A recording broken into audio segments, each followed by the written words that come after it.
Hi, Colleen. Hello, Sam. How are you? Doing great. Welcome back. Thank you for having me back. I'm thrilled. You guys do such a good job with this program. So thank you for having me as your guest. Sam is on top of everything. He's like, every week he's like, okay, Jules, I'm trying out this new thing. And I'm like, okay, let's roll with it. Let's test it out. And always like he's all the tech stuff. I'm like, you are quite the stage manager. He is. That'll be his next life, right? We'll be seeing him producing some movie. Yeah, he is. Every week it's Yeah, it's fun stuff. absolutely. Yeah. Well, it keeps changing all the time. As does the world. So see, you guys are ahead of the game here. In the EQ Yes. world, we'd call that he scores high in flexibility, right? So Oh, yes. It definitely helps having someone who's on top of everything. It just makes everything flow and it's relaxed. And, then our speakers can just focus on what they need to be doing, which is speaking to the audience and nothing else. So you have no idea how nice that is. Trust me. It's interesting when you do different events or like speaking and things like that. You start to see you can see the management styles, right? You can see like how organized a crew is or not so organized. And Yes, absolutely. All right, well, we are coming up on the 10 o'clock hour. So I am going to share my screen here, I think. we have a few people that have hopped on. Welcome. Great to have everyone here. Yeah, we're going to get started. All right. So hello, everyone. Good morning. Welcome to the People Strategy Forum. My name is Jules, and we are so grateful to have you all here, whether you're live with us on Zoom, whether you're listening to our podcast, because if you didn't know, this has converted into a podcast as well, or maybe you're coming to one of our other streaming platforms. Wherever you're coming from, we're very happy to have you. And if you are here for the very first time, you registered, you were like, I don't know what I'm doing, I'm just going to sign up and see what happens. This is the People Strategy Forum, where our goal really is to engage, energize, and elevate your employees and your company. So our goal really is to teach you something new, and we do that by bringing a different guest speaker, a different type of expert, and we actually have a full library on our YouTube channel, and like I said, the podcast. So don't just tune into this one, go and see all the other webinars that we've done in the past, because you're sure to learn something new and fun and of value as well. Now, I don't do this alone. I get a lot of help from a few people. So let me introduce you to the rest of the crew here. Howard may jump on. I know Sumit, we're missing Sumit this week, but hopefully he'll be able to join us next week. But we do have the fabulous Shah joining us today. And she's gone from being in the corporate world, working in human resources, to then venturing out as an entrepreneur, starting multiple different companies, and is now the founder of Mountain & Sea Health Advocacy, as well as Mountain & Sea Career Coaching. So if you haven't met Shah before, she is an expat living between Mexico and Colorado and running her company out there. So she is now teaching other expats to do the same. And we also have Sam. Now, Sam brings this all together for us, finds the speakers, sets up all the tech, gets everything going so that you can have an awesome time here at the People Strategy Forum. But he is also the founder and CEO of his own company called Comp Team. He's a compensation expert. He's incredibly busy at the moment because we all know compensation is a really hot topic right now. So he is helping other organizations implement new and better compensation programs and initiatives for talent. Now that brings me to our amazing guest speaker for today. She has been here before, so we are so excited to welcome her back. I'm talking about the fabulous Colleen Stanley, and she is the president and founder of Sales Leadership. So it's a sales development firm. She's also written 2 books. You can see it if you're watching on the live stream. You can see it in her background: Emotional Intelligence for Sales Success and Emotional Intelligence for Sales Leadership. She was also named one of the top sales influencers of the 21st century by Salesforce, before. So I think that's a pretty big deal. And as you can see on the screen here, she's worked for some amazing and large clients like Otterbox, Gallagher, and IBM as well. So throughout the session today, if you have any questions at all, whether you're live on Zoom or if you're coming to us from a different platform, write your questions in either the chat or wherever you're streaming from, and we will make sure we get all those questions answered. We like to keep it casual, conversational. Feel free to jump in with any comments and feedback you might have, and enjoy today's session. And welcome back, Colleen. Thank you. Ready to have a wonderful conversation. We're excited for it. We're here for it. Well, welcome, Colleen. So for our listeners out there that don't know you and like to know more, can you tell us a little bit about how you got into the space you're in now, and developing and coaching leaders for great success in their businesses? Well, Sam, I had the really good fortune many years ago to start in sales with what I guess you'd call a startup company, right? And so they were a small company. We were the David and Goliath story, Varsity Spurt Corporation. And today they are the Goliath. They're the largest in their industry in the world, posting revenues of over $5 billion. However, when I started with them, we were that scrappy, nobody knew about us branding. And so the really good opportunity when you were with a small company to give people like me who have really no pedigree, no experience, an opportunity. So went out there, worked hard, had some terrific mentors that I still stay in touch with today. And so that's really how I got in this business of sales, training, and coaching.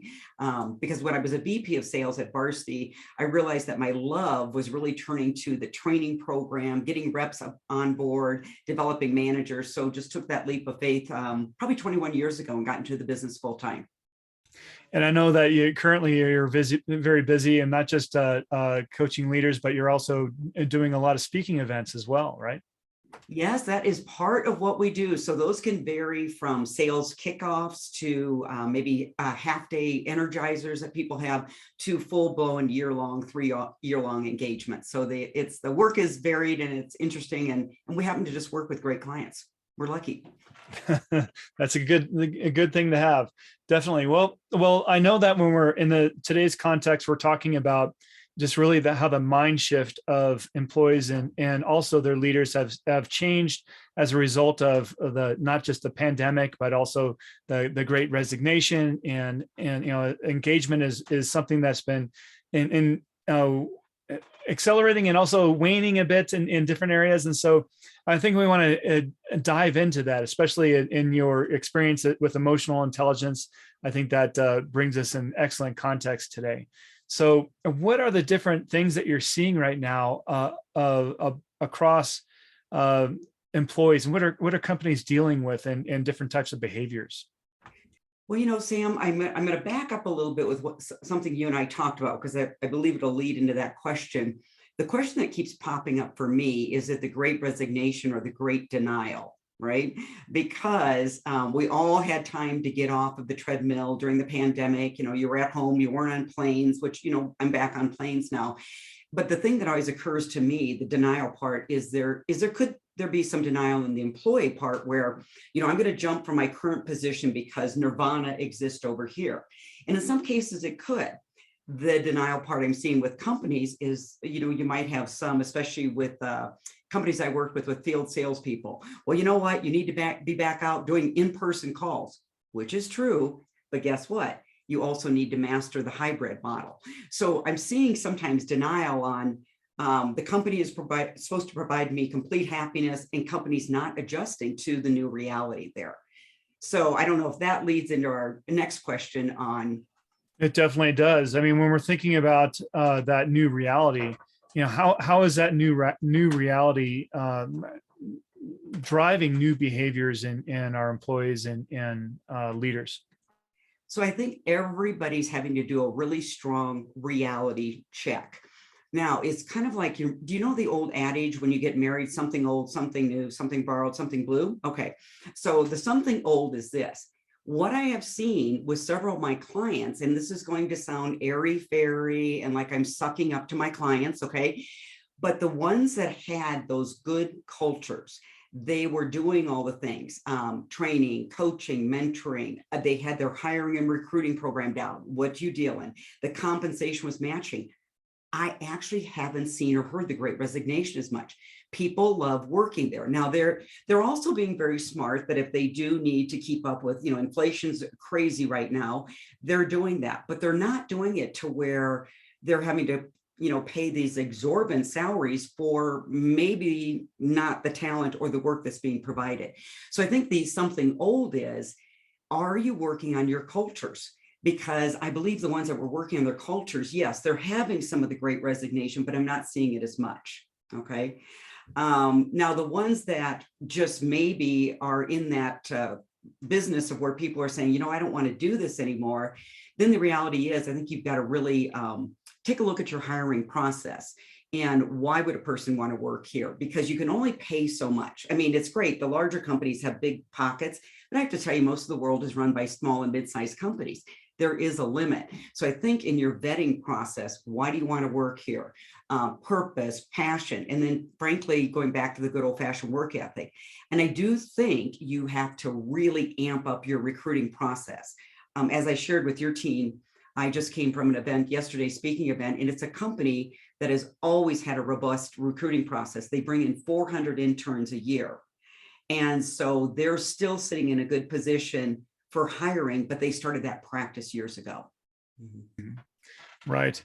Now you mentioned as far as really communicating that culture and so forth, but a lot of companies, I mean, there's been a big shift, and they've been relying on a cultural model that's been surrounding, the physical workplace and so forth. How are leaders adapting and communicating this new approach or the new workforce experience to candidates? Well, I do think they're asking the questions. I believe hybrid is the way to go. And here's why I believe hybrid is going to ultimately probably be the landing point. Because, I work with teams that have young sales professionals. Well, you know what the young sales professionals want? They want to come into an office. They're not like most of us where, I'm fortunate. I have an office upstairs. I enjoy working out of a home office. I worked in an office for years, but you know what? They might have 2 or 3 roommates. That's not fun. They want to come into an office where they can maybe get 20 minutes of a leader's time, hallway conversations, camaraderie, friendship. And so the hybrid model is probably going to be the one that lands. And I think there are some in sales in particular, they're entirely remote. I had a remote sales team 20 years ago. However, what we did a great job of, we didn't know we were doing a great job. We were always out in the field traveling with those salespeople. And we were holding meetings twice a year. So even though people were remote, we had a lot of the people contact. So I think when you're sitting there looking at it, if you're not having enough of the people contact, you're not going to build the culture. So is that making sense? Because I think I kind of talked all over the place there. No, it definitely does. But one of the pieces that I think that's really relevant in that dialogue is that salespeople came into the office at one time, or they were out in the field another time. They were interacting with people directly. Now that they're more in the Zoom culture, maybe a hybrid environment, things have changed. And so basically the way they do work has changed. Absolutely. So how do we come to terms with there's some people that maybe that new way of work is not in their skill set. Maybe they want to do something different. How should managers and leaders think about that? Well, you just said something really important. Is it not in their skill set, or they just don't want to work in that job anymore? Right? So I've seen people, they're like, if I have to go to all video sales calls, I don't get to see people anymore. Maybe I don't want to work at this company. Maybe I want to get in a position where it is more client facing and interaction. So I think that's one that, again, that reality testing, having the self-awareness there. However, then I'll be speaking out of both sides of my mouth here today. Here's the fact. We've all got to ask this question, and I'm not hearing this question asked enough. What about our customer? How many articles are you reading where the question is not about how does our model best serve our customers? Now, we need to be, concerned about our employees, because happy employees make for happy customers. But I'm not hearing the question asked enough. It seems like we're focused on, okay, what's going to make you happy? But does that model serve our customers? Because the customer is the CFO. The customer is the one writing your paycheck. So you can have all remote, you can have hybrid, you can have all in office. If it doesn't serve your customer, it's going to have some unintended consequences there. So I think that's the question I'm not hearing asked enough here and interviewed enough. So, if somebody needs and wants all remote, but you need collaboration, like I just read an article the other day where it's a group of engineers that all want to work out of their homes, except they make very customized products. Well, you can't get that collaboration at home. So you've got to really vet that on the front end. And the article said they were. I don't know if they're vetting it quite as deeply as they need to, because people are pretty desperate right now for talent. Yeah, and I think there's a lot of things that need to be worked out there as far as how people work and security and privacy, and there's a lot of pieces that kind of dig into there too. But we're here to talk more about behaviors and how things are changing in the workplace, and how to keep people engaged with that emotional intelligence, understanding their where we need to help them and perform better, and how managers can encourage this. So in your work, when you're working with leaders on how to better understand their people, what are some of the first steps you take? Well, if you're going to understand your people, you frankly have to do something that none of us like to do in this day and age: slow down. Hurry is the enemy of relationships. Hurry is the enemy of empathy, because empathy is really that skill that, do I know you? Do I understand you? Do I understand your perspective? And so I'm seeing people, and this has actually increased during the pandemic, where they have hurried up. See, we got off the treadmill of traveling maybe, but how many of you have seen where people are just on back-to-back Zoom calls? Well, they're ready to put a fork in their eye at the end of the day, and they're stressed out because you can't do any of the work. And I don't think you show up very smart on your next call. If I just hang up here and I get on my next call, I am not even mentally set. So one of the skill sets I'm seeing is teaching productivity habits, teaching time management habits, quit being so hurried and harried. Get over your self-limiting belief system that you can't build relationships on video. I actually didn't have any trouble flipping to video, because to me, it was like a telephone call with a picture. I closed a lot of business, Sam, over the phone. So I've had these reps that say, well, I just can't build relationships. I said, well, do you ever close anything over the phone? Yeah. Well, that's virtual selling. So I think there's some productivity habits we need to teach. I think there's some belief systems we have to deal with that you can build relationships. Methodology to me is the same over video as it is in person communication. And I think communicating a lot more. So again, I think I talked all over there, Sam. No, that's all good. But I think one of the important things is to understand some of the differences by demographic that we're looking at, because I know that some young professionals that have just graduated during college during the pandemic have never worked in an office. They're not familiar with a lot of the different things that you and I, who have been around for a while, have experienced. So how do you guide leaders in understanding the different demographics and how to lead them effectively? Well, one thing, and I even saw this before the pandemic, that the really, companies that weren't making a judgment, but they were saying, hey, we do need to teach our young professionals some different skills.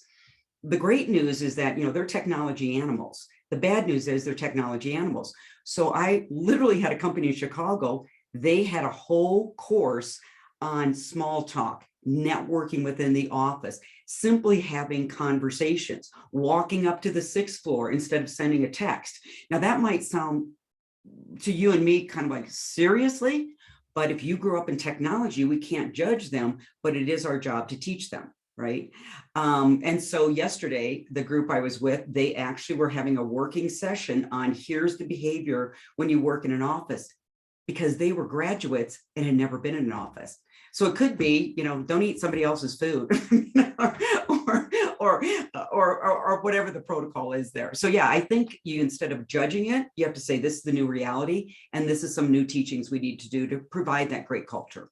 Yeah, I have to laugh a bit when you're talking about youth and using their phones for texting and so forth. I mean, I don't know how many times I've been in the house with my kids and I get this text message and I'm going, what is this? Why are they? I thought they were at home. And then, then to find out they're upstairs and they just wanted to talk to me and send me a text. instead of coming down, it's just something I'm not used to. So yeah. And that's and so that can work in some environments, but they have to recognize, like, let's say if I'm a young salesperson, but I'm calling on a more senior executive that doesn't really even like text you, and most people do, but there are some, they are the decision makers. So I think the question, as we're training people, how do our customers want to interact? How do our customers want to buy? Now, here's where I'm going to talk out of the other side of my mouth. I do think relationship building skills have gotten very lazy during the pandemic. I've seen it with, now it's not so much conferences, but networking events. There are organizations that are having trouble getting people back to events because, I don't really want to get dressed up and I have to actually brush my teeth. And which, by the way, I do that anyway in the morning. I just get dressed up and go to work, right? But when you think about it, most human beings, I would say, unless you're a sociopath, you are wired for connection. So I think there's a little bit, I'm going to use this word force. There may be some behavior you need to say, no, we're going to do this because the end result is relationships, social connection. Because I've just seen some of it where people are staying home, but then they're getting depressed. They're feeling isolated, but it's work to get out of home. So we've got to do some reality testing there. And I think put some protocol in place saying, no, this is what we're going to do. Once you get there, you're going to be happy. You're going to build a network. You're going to build new friends, relationships, leads, contacts. One of the things that we've discussed in the past is the concept of accountability and the mental toughness that's required in our staff today. So can you tell us a little bit about that? When we teach mental toughness, it falls into the category of resilience. The new word is grit, overcoming adversity. Now, there's a lot of EQ skills, emotional intelligence skills there to teach. The one I focus on is probably twofold. There's two.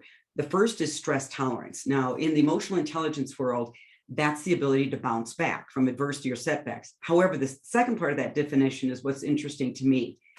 It's the belief that you can control your outcomes. That is critical. So anything I've studied on resilience, hardiness, if you've got a belief that you can control your outcomes, you're less likely to be depressed and anxious. So in the psychology world, they call it Locus of Control. And it was uncovered by Julian Rotter, an American psychologist. And he basically has this model where it's internal locus of control, external locus of control. Internal locus of control focus on what they can control. External focus on everything out of their control. Now, my words, not his. These become the victims of the world. They're very depressed. They do a lot of blaming and they never reach their human potential. So for me, growing up in business in a startup, you had to have really high internal locus of control. You didn't get any leads. Nobody taught you anything about territory and account management. We had no branding. We had no marketing materials. We were just too ignorant to know we should have known any of that. So I'm making all my own marketing materials and doing all my territory and account planning.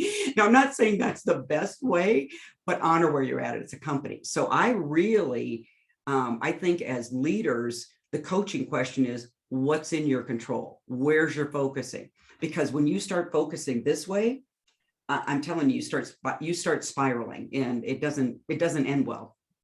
Well, that's a tough thing right now when we talk about control of outcomes in today's day and age.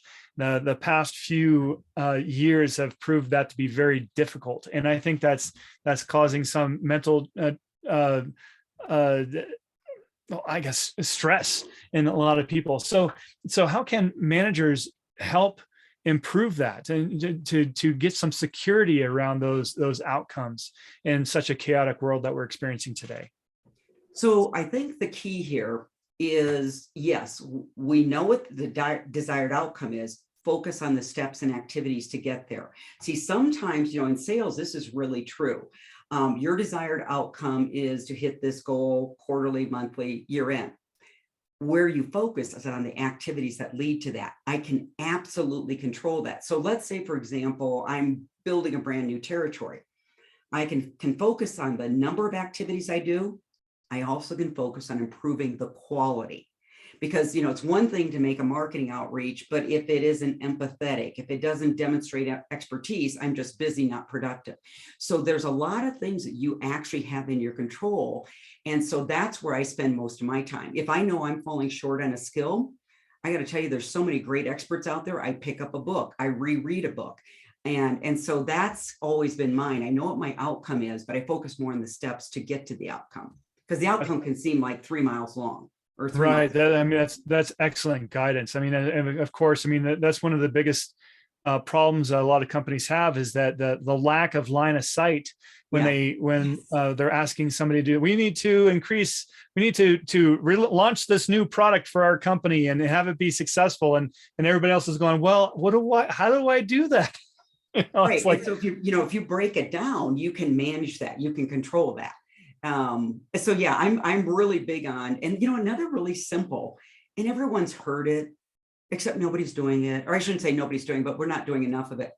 Something you can control is simply starting your day better. Take 5 minutes, and if you do nothing else, you sit immersed in gratitude, because it will literally change your physiology. So you can get up, and the brain's kind of wired to be negative because of that amygdala, and then there's a little bit of personality styles. So you can wake up and all of a sudden you're thinking negative. Well, if you give yourself 5 minutes and everything that's going well, and setting your intention to be the solution provider versus the problem creator, that little habit just can change your whole world. That's a good point. Creating those meaningful routines that set us up for success in our daily lives. So, do you have some routines that you can share with us? I know that everybody's going to have their own flavor of these things, but what have you found that in yourself and the teams that you've worked with that are effective and just daily routines? So, starting up and having that mindfulness. It really is. And what I always encourage teams, my mindfulness practice has really evolved to 30 to 45 minutes. Now, what that means, I make some choices. I have to make a choice of going to bed earlier. Okay. Because, I give up, maybe you got to make a choice someplace. And then when I get up, I am generally doing a combination of non-business reading, something spiritual, self-help, positive, maybe if I recognize I have a blind spot. And then I do take in about 15 to 20 minutes of meditation. I am very diligent about exercise. And so many years ago, Sam, I was a jazzercise instructor. So, but what that taught me was the habit that, man, I can be so tired some days, but I learned as an instructor, get to the gym, the energy comes. So I'm very diligent about exercise 5 days a week. The other habit I really work with managers on, and it's outside of tactical sales training skills, is productivity habits. I cannot tell you how something as simple as really teaching, Stephen Covey's 7 Habits of Highly Effective People, quadrant 1, quadrant 2, we call it instant gratification, delayed gratification. If you will learn how to manage your calendar, stress goes down, happiness goes up, as does productivity. But see, something like as simple as calendar blocking takes delayed gratification. It takes a belief that it's worth calendar blocking, and then it takes impulse control to guard your calendar so you don't keep packing it. So those are the 3 biggies. And then we can teach the verbal skills, the emotion management skills, but those can be some great habits to change your world. Another thing that I often wonder about is that, when we take often leaders or managers take an approach of treating everybody the same and so forth, and their standard managerial approach or fitting it into their calendar. But how mindful should managers be in understanding their staff's prime time? Prime time being where they operate at their top effectiveness. What are your thoughts there? Well, first of all, I have been guilty as charged. Okay. I mean, I'm even embarrassed because, I wrote a leadership book, and then I thought, well, why don't you just write something about some things you failed on, because maybe somebody else won't. So one thing, Sam, on 2 points, feedback. I thought everybody liked feedback the way I do. I do not like the sandwich method. Okay. Positive. Here's the behavior. Positive. I mean, I'm doing the Cliff Notes. Tell me what it is. Well, I cannot tell you how many years I coach people that way. And they'd be like doing that. Now, some were fine with it, but others, it was too much too soon. So that is where, like it or not, I had to become aware. You don't like the sandwich method. Plenty of people do. I think the second one, and this is a real basic, and I was reminded of it reading Kim Scott's book on radical candor. You sit down and find out everybody's personal goals. That's simple. I have missed that before. We always think it's about the professional. I think that's important, but what are the personal goals? What's going on in their life? And so I think it's, again, having that self-awareness and belief that's an important exercise to conduct, and then do something with the information. So another thing is understanding the different elements of, well, we're talking, back to the generational impact of how we deal with different people and how they've experienced their professional lives and so forth. There's that element of tenacity and understanding how to figuring things out for yourself, and then understanding how to achieve things through the learning process. And so what kind of guidance can you give managers on understanding or enabling their people? So, one of the things you hear a lot about is that cute little quote you've heard: you learn more from your failures than your successes, right? You heard that one? And everybody's sitting there shaking their head and nobody believes it. Okay, number one. And then number two, I don't think in companies we do a great job of actually demonstrating what that's like, okay? Because, what people tend to do is when they have a failure, they take it very personally. They don't take it as a role performance. So we teach something called don't confuse your do with your who. If you fail, you failed in your role performance. Now, you will fail. Because my experience has been people that aren't coming to courses and they said, hey, I tried this skill, but I screwed it up. They're not out there trying. They're playing it safe. And they're playing it safe because, I take the rejection personally. And there's actually brain science that shows rejection lights up the same area of the brain as physical abuse. So isn't that interesting? So I would say you've got to really teach people, separate your do from your who. Your who is your character, integrity, loving, loyal, persistent. But if you fail here, then get very fierce about the lesson. So I had a mentor early on in this business. So here I am, a former VP of sales. We've, gotten the awards, and I am just struggling to get this business off the ground the first year. And so this mentor, he's kind of studying, he's empathetic. He's taking it all in. He said, Colleen, we're going to change your goal. I go, what's that? Your goal is to get to 100 no's as fast as you can. And so I remember thinking, Sam, well, I can do that. I am pretty well on my way. I'm just screwing up sales calls. I don't know how to sell this consulting world. And he said, because by the time you get to 100 no's, you'll have heard every question you didn't know how to answer, every objection you didn't know how to preempt or deal with. And I cannot tell you what that did for my mindset. It just took the pressure off. Oh, I'm going to go out and fail, but I'm going to get the lesson learned. That's what we want out there. Lesson learned cultures. And the only way you get a lesson is half the time you take a face plant. That's some great advice. But as I know that when we're talking about setting up people for success, we're thinking about, you need to go through this learning process, embrace those failures, learn, go forward. But there becomes a time. How long do we go through this? I mean, before we as managers decide that, geez, maybe they're just not cut out for this. Yeah. Oh, that is a huge question out there. So here's what I've seen. Managers generally hang on to poor performance too long.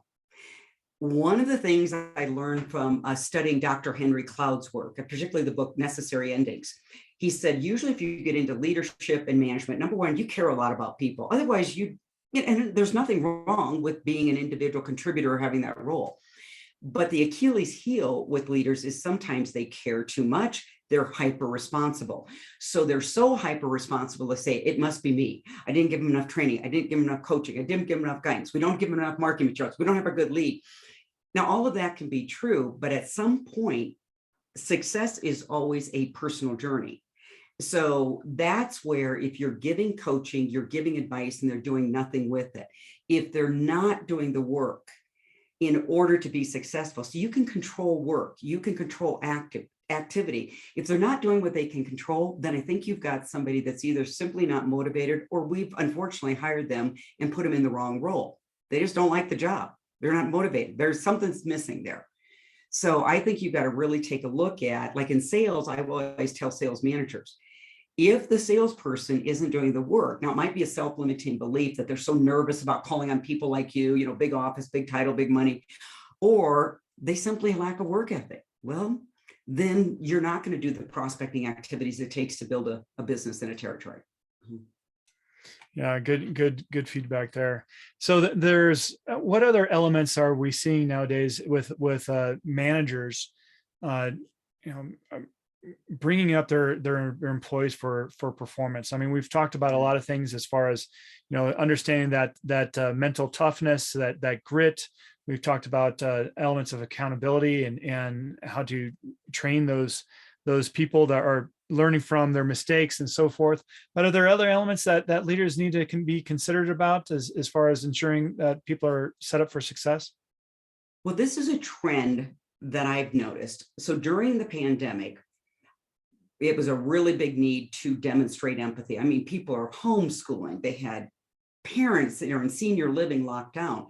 But I will tell you, I started seeing a trend where people started saying, we need to get some work done. We need to get some blankety blank souls, using those words.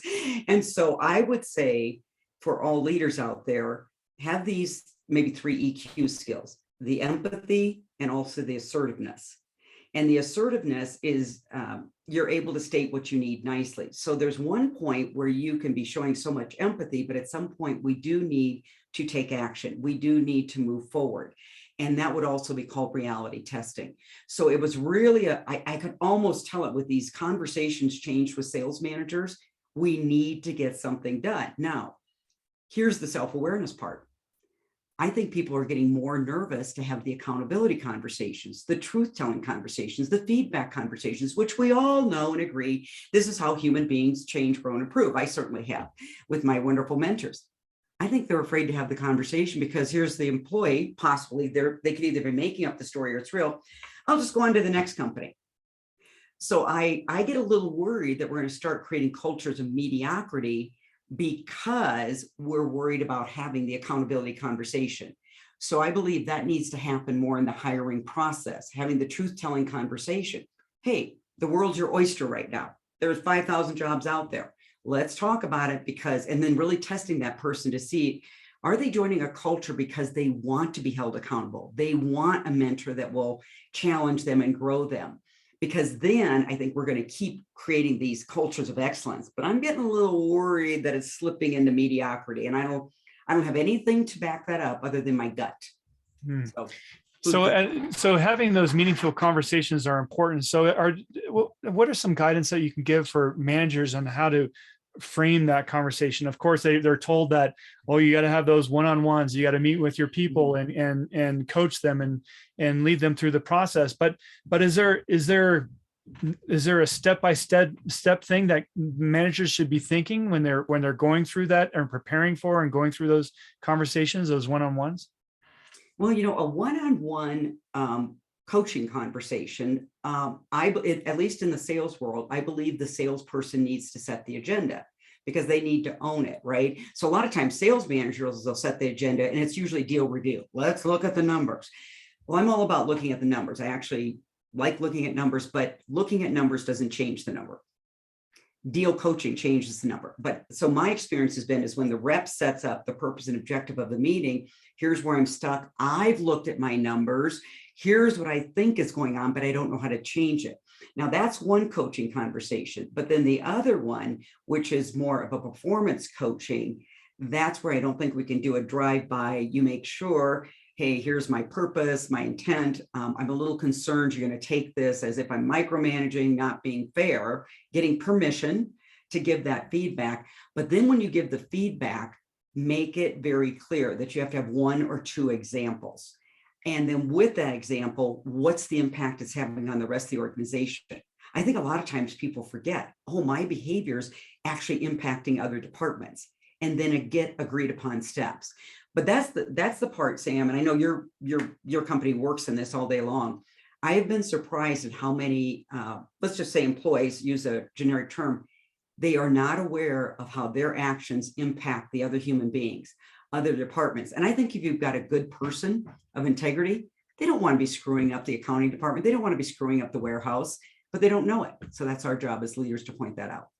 Right. And then of course, when we flip the angle on this, I mean, we're sometimes you might get a lot of feedback from the sales staff or the team overall that, my leader is not so easy to work with. They're not such great coaches. Yeah. And so when you find that out in an organization, what are the first steps you take? Well, I personally don't think a sales manager should be a good coach. It is very different skills than being a top producer. And so we actually set up a lot of sales managers for failure. So they've had all this success, prospecting, business development, good discovery calls, closing skills, presentation skills, negotiation. Then they take a right turn. And now I am a leader and I am supposed to transfer the habits, knowledge, and skills that may be highly successful. Teaching is a different skill than coaching. And not to, I guess, look like I'm promoting my business, but where did that person learn how to teach and coach? So it's either going to be incumbent on the sales manager to go out and get that training, or if the company is serious about development, provide that training. It is such a different skill set than selling. There's some similarities, but that's where we set them up to fail.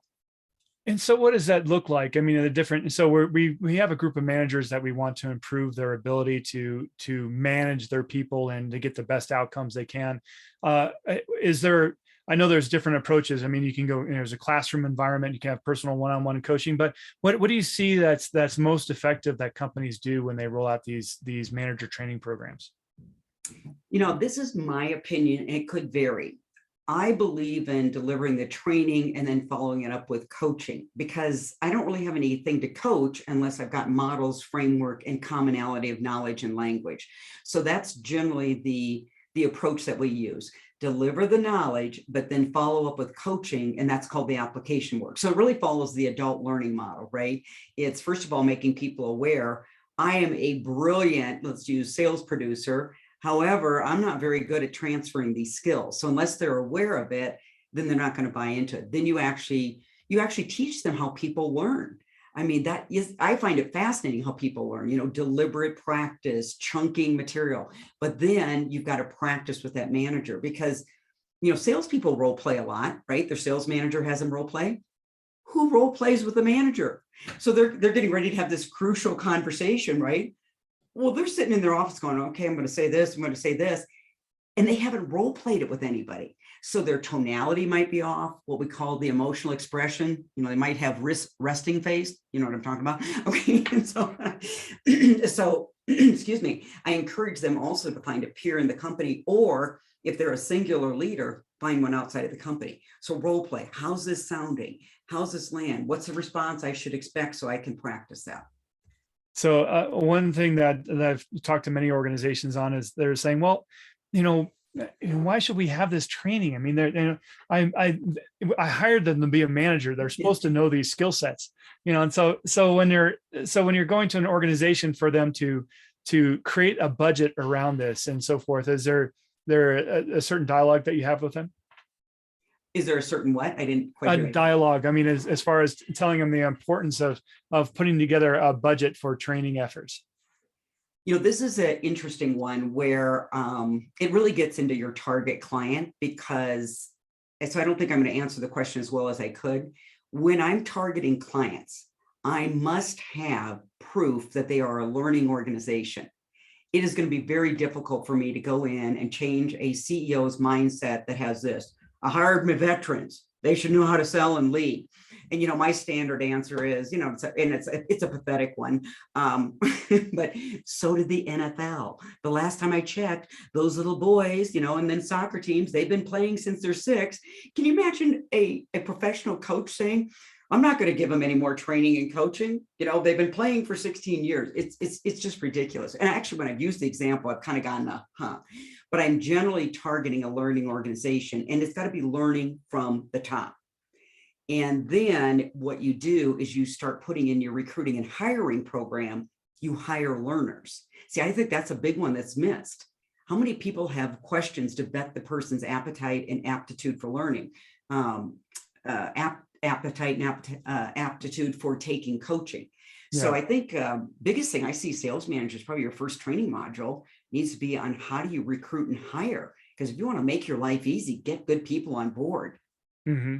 Yeah, and I totally agree with that. But especially with your first comment as far as selecting your clients, and I do the same thing as well, because it's like if they don't have if the leadership doesn't have the right mindset, and mine is making sure that they're employee centric, that they care about their people. They're just not some. I was like, oh well, I will just get rid of them and hire another one. It's like no, it's like no. There are churn and burn cultures, and that's just not who you're going to work with. And I always find it was what was really difficult for me the first few years in this business. I would get real caught up in the buying signal. We value our people, we're a learning culture. And then when you start digging in, well, if you value your people, you actually write a few checks. If you're a learning culture, you don't push back on, they're going to have to spend some time in a classroom, in coaching calls. You spend time, money, and resources. So I had to really learn to vet that. And I realized I'm not really in the sales training, sales management, speaking business. I'm in the commitment business. And, when you look at it, developing people takes a commitment because you're putting in the time here, hoping to see the result out there. Right. Absolutely. So Jules, I know that we've had a lot of activity on the chat. Do we have some questions that we want to bring up for Colleen? Because I know that there's probably plenty of them. We've just been typing away here in the chat, especially being Daniel. I love Daniel, always goes off in the chat. It's a lot of fun. And well, not so much questions, just a lot of feedback about that this has been really insightful and that your approach is unique, genuine, and very hard to not listen to you. And I just typed in the chat now that just to want to remind everyone, if you hopped on late, Colleen has an awesome mini course that she's giving away for free at the end. So stick around. That's going to be awesome. In June, it'll be ready. June. Yes. But we can get people on the list or access to. Yeah, absolutely. You send me the names. Once that course is completed, they'll be the first ones to get it. Yes, VIP. We love that. And it's coming to the end of the session. So if anyone has questions for Colleen, please put them in the chat because I want to throw them out to her before we wrap things up. But for now, no, I think we're good on questions, Sam. Okay, and one thing I want to do to acknowledge our sponsor real quick is our sponsor is a TMA method, and as many of our regular listeners have heard, TMA is a methodology for us to get to know our people better, and so they do this through assessments, and it's an assessment that's not geared towards any. It's geared towards a full talent equation. So you can use it in hiring, you can use it in personal development and succession planning and so forth. But the most important piece of this tool is to generate that conversation with your people and understand where they want to go with their careers, where they want to go with their and building their talents and how to be developed and so forth. So if you're interested in learning more about the TMA method, please reach out to me and I'll set you up with a free assessment, and so you can go through that process. I particularly love the TMA method because I use it in my business for a competency development and ensuring that when we're talking about a job, that we know what is required for that job. If it's the salesperson, then we're going to expect them to have certain types of competencies, or for them to develop and build those competencies over time. And so I would just like to hear from you, Colleen, when we're talking about competencies and certain knowledge, skills, and abilities, what are the core behaviors that are required in a salesperson, both inside and outside environments? Well, there's two sets you're looking at, right? You're looking at the soft skills, and then you're looking at the hard skills. So let's start with soft skills, because those are often missed in the hiring and development process. I would say empathy is a big one. Now, most people have empathy, but sometimes in sales, they don't bring it to the conversation because they're so attached to the quota. And so they're worried about hitting the quota rather than, hey, meeting the client where they're at. Assertiveness has actually been documented with research. It was a corporate executive board. I think they're now a part of Gartner. And they profiled some hundreds of top salespeople. And assertiveness was found in the top sales producers. But isn't it interesting? That's a soft skill, not a hard skill there. I would also say optimism, because when you take a look at it, is optimistic people somewhat fall into that stress tolerance category where they manage stress well, because even if they have a setback, they seem to have this inner belief, conviction that, hey, everything's going to be better, glass half full. I'm going to get a lesson even out of this setback. And then I would say the other one, and this, I have to laugh at this one because I'm very situational on this skill, is something called impulse control or delayed gratification. So when I took, now we use the EQ out, but that's for our work and just training, not pre-hire or anything. But when I took my emotional intelligence assessment, my impulse control was about like that, like the paper ran out of ink. So here's what we have to realize with that skill. It's very situational, because I will put in the work to get very good at something. Where my impulse control shows up is things come out of my mouth that should not. So I need to develop my awareness. Now, I would say on the sales side is on the hard skills, depending on the role, but with this, group of young producers I was with yesterday, I said, you've really got to get good at prospecting. Now, prospecting is not only energy and resilience, but then it's good at crafting the value proposition, messaging statements. So I think a lot of companies are missing it, because prospecting is a lot about copywriting. If you can't copyright a great value proposition, you can't deliver it through email, phone, LinkedIn, what have you. I would say on the discovery side, not only asking good questions, but here's a big gap I'm starting to see. You've got people that are more educated, and I'm not too worried about it, because so are we. I get tired of salespeople going, the prospect's more educated. Well, so are you. You got websites, LinkedIn. I sold back in the day when you knocked on the door and you're like, oh, this is who you are. So I digress. But with the discovery process, yes, there's questioning models out there. However, where you're going to really amp it is when you can take your pre-call discovery work and then take that intel and put it into a question, a statement, thoughtful statement, a provocative question. Those are going to be the salespeople of the future that really stand out. And then I would say, so that's a big one. And then really having that ability to manage your emotions through the budget step, negotiation step, and then presentation skills. But I would say the big ones there are prospecting skills, discovery, and then probably emotion management as you go through the budget and decision-making process to make sure you're talking with all the buyers and getting paid what you're worth. I know before I know we're just about to run out of time, but one thing I would love to hear a little bit more about is the impulse control element. Because, oh, sure. Yes.